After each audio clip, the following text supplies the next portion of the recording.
मेरी तरफ से, जगत के सब जीवों की तरफ से मुनिराज के चरणों में नमोस्तु। सब छुल्लक जी महाराज के चरणों में इच्छा में। महाराज से आपने आज स्वाध्याय में बताया कि एक क्षण की कसाई हमारे भवांतर बर्बाद कर देती है। तो हमसे तो जीवन में बहुत कसाएँ होती हैं और पता नहीं कब तक होती रहेगी। तो हम उन कसायों से छुटकारा पाने के लिए क्या उपाय करें? ये बात सही है कि हमारी क्षण भर की कसाई कई जन्मों के लिए हम पर भार बन सकती, लेकिन इसका दूसरा पहलू भी,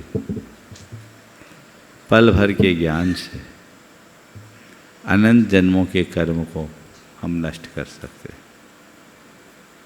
यदि हमने सही तत्व ज्ञान प्राप्त कर लिया और जीवन को उस दिशा में नियोजित कर दिया, तो कर्म वैसे नष्ट होते हैं जैसे तृण को अग्नि नष्ट कर देती।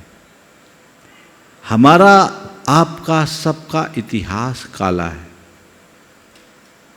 अतीत के जन्मों में आज हम तीर्थंकरों के भी इतिहास को पलट कर देखेंगे तो उनका इतिहास भी ऐसे ही काला मिलेगा। लेकिन अज्ञान पूर्वक किए गए कर्म ज्ञान मूलक आचरण से एक पल में नष्ट होते हैं। हमें अपनी चेतना की उस शक्ति को पहचानना चाहिए, और जब हम उसे पहचानेंगे तभी सच्चे अर्थों में उसका कुछ लाभ ले सकेंगे। इसलिए मुझसे जो हो गया उसे भूल जाओ, अब क्या करना है उसे याद रखो। कई लोगों के मन में इन बातों को लेकर के बड़ा तनाव आ जाता है। मैं एक स्थान पर था, एक बहन जी घोर डिप्रेशन में, मुझसे बहुत पाप, मुझसे बहुत पाप, मुझसे बहुत पाप, मैं बहुत पापी हूँ, मेरा तो उद्धार नहीं होगा, मुझे नरक जाना पड़ेगा। और उस डिप्रेशन के चक्कर में वो तीसरे मंजिल से कूद गई और कमर के नीचे का पूरा हिस्सा उसका ऐसा हो गया। ये क्यों? ये एक प्रकार का मेनिया। इससे बड़ा नुकसान होता है।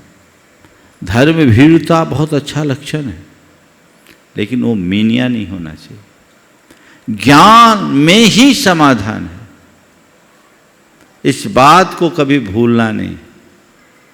पाप भीरु बनो, लेकिन ज्ञान के साथ। भावनाओं का ये बहाव अगर व्याकुल कर रहा है तो ये भी एक प्रकार का विकल्प है। अतीत की केवल निंदा गढ़ा की जा सकती है, पर भविष्य के लिए संकल्प लिया जाता है। हमारे यहाँ दो शब्द है, प्रतिक्रमण और प्रत्याख्यान। अतीत के पापों का प्रतिक्रमण और भविष्य को संवारने के लिए प्रत्याख्यान। इसलिए मैं एक वाक्य कहता हूं, विकल्प नहीं संकल्प कर। वो संकल्प झुक जाए, काया पलट हो जाए। अंजन चोर जैसा पापी कैसे तरा, चारु दत्त जैसों का उद्धार कैसे हुआ, केवल ज्ञान के बल पर। इसलिए हमेशा ज्ञान मूलक आचरण करने का भाव रखना चाहिए।